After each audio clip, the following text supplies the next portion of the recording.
It was a quiet Tuesday morning at the Aurora Tech headquarters. The glass towers gleamed in the golden sunrise, the city humming softly below. Employees walked briskly through the lobby, clutching coffees and tablets, unaware that this day would soon become the most unforgettable one in the company's history. Down in the basement level, a janitor named Michael Reed pushed his mop along the long marble hallway. At 43, Michael had seen better days. He was tall, slightly rugged, with tired eyes that spoke of sleepless nights. His once strong hands were now rough from years of scrubbing floors. Every move he made was slow, measured, not because of age, but because of the weight of life itself. Michael wasn't always a janitor. 10 years ago, he had been a firefighter, a brave one. But one tragic accident during a rescue mission had left him with a back injury and the haunting loss of a teammate. Since then, he had drifted from job to job, just trying to make ends meet and keep his dignity. That morning, as he worked near the executive wing, he noticed the CEO's little girl skipping down the hallway. She was about 6, Lily Carter, the only child of CEO Emma Carter, one of the most powerful women in the tech industry. Emma was in her mid-30s, sharp, confident, and known for her no-nonsense attitude. People whispered that she had built the company from scratch after her husband's passing, turning grief into power. But today, Lily wasn't smiling. Her face was pale, her eyes wide with panic. "Mr. Reed," she cried, running straight to him, her small arms trembling. "Mom's not moving, she fell down." Michael's mop dropped instantly. "Where, sweetheart?" he asked, crouching down to her level, his voice calm but firm. "In her office," Lily gasped, tears welling up. She was talking to someone, then she just fell. Without hesitation, Michael sprinted toward the executive office. Years of training kicked in, his instincts sharper than ever. As he burst through the glass door, the sight before him froze the room. Emma Carter lay motionless beside her desk, her skin pale, lips faintly blue. Her assistant was on the phone, stammering in panic, I'm calling 911. Michael knelt beside Emma, pressing 2 fingers gently against her neck. No pulse. His heart pounded, but his hands were steady. "She's not breathing," he said firmly. "Call security, tell them to bring the defibrillator from the lobby." The assistant nodded frantically and ran out.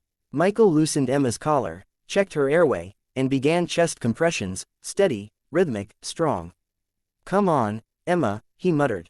"Don't you give up on me." Lily stood near the door, crying softly. Michael kept going, counting under his breath, every push filled with determination. Sweat rolled down his temple, but he didn't stop. When security arrived with the defibrillator, he was ready. "Clear," he shouted after positioning the pads. The machine beeped, the shock was delivered, and Emma's body jolted slightly. For a moment, silence filled the room. Then, weakly, she gasped. "She's breathing," Michael said, relief flooding his voice. "We've got her." The paramedics arrived moments later, taking over as Michael stepped back, panting. Lily ran to him, wrapping her small arms around his leg. "Thank you, Mr. Reed," she whispered through tears. He smiled faintly, patting her back. "Your mom's going to be okay, sweetheart." When Emma was rushed to the hospital, Michael quietly returned to his cart, picked up his mop, and resumed cleaning the hallway. For him, the job wasn't about glory, it was about doing what was right.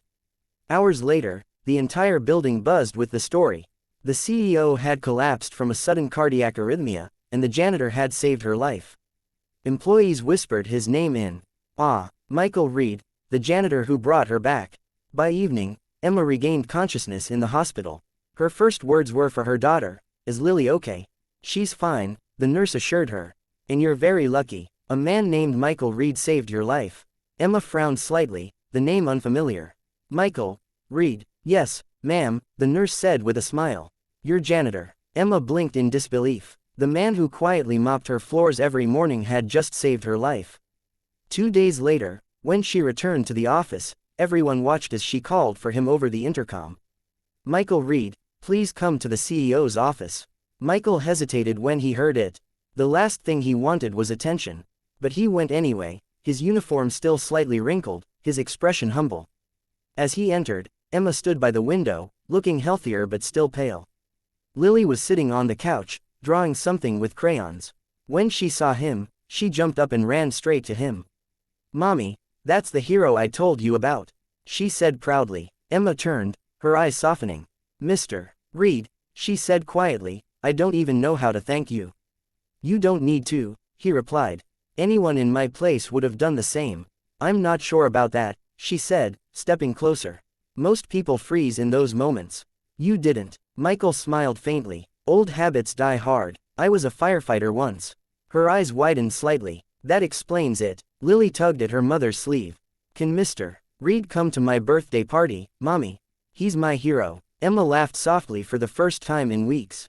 If he wants to. Michael chuckled. I'd be honored. Over the next few weeks, things changed quietly but deeply at Aurora Tech.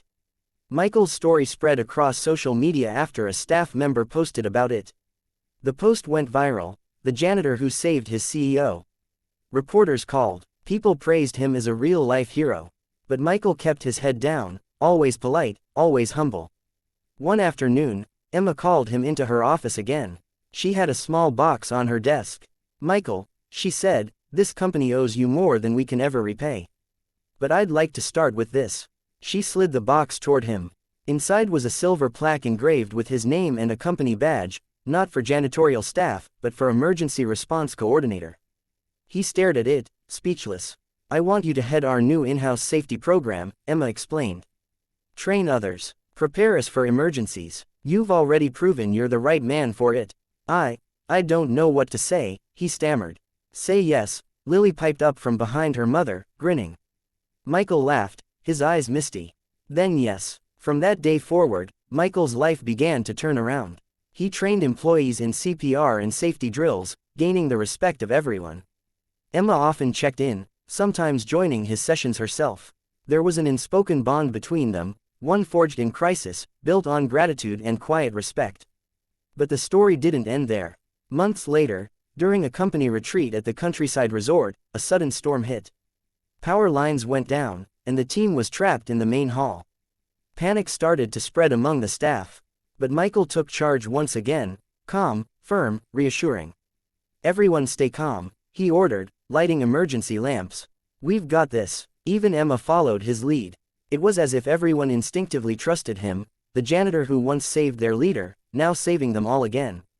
When the storm passed and rescue arrived, Emma looked at him with genuine admiration. You've changed how I see this company, she said quietly. And how I see people. Michael smiled. Sometimes, the people you overlook are the ones who'll stand up when it matters most. Lily came running. Again, holding his hand tightly. I told you, Mommy, she said. He's a real hero. Years later, that moment would still echo through Aurora Tech's history, a single act of courage that reshaped an entire culture. Michael never sought fame, never asked for a raise or recognition. But his story spread far beyond the office walls, reminding everyone that kindness and courage don't depend on job titles. And for Emma Carter, the woman who once thought strength came only from control, she learned something profound from the man who quietly swept her floors. True leadership, she realized, isn't about standing above others. It's about seeing the humanity in everyone around you. As for Michael, every morning he still passed that same hallway with his mop cart, even after being promoted. Not because he had to, but because it reminded him where he came from. And every now and then, a little girl named Lily would run up to him, shouting with joy, Mr. Reed. Guess what? He'd laugh, kneel down, and listen carefully, as if her every word mattered more than anything else in the world. Because to her, he wasn't just a janitor. He was the man who saved her mother, the man who turned an ordinary Tuesday into a miracle. And to everyone else, he became something even greater, proof that heroes can come from anywhere.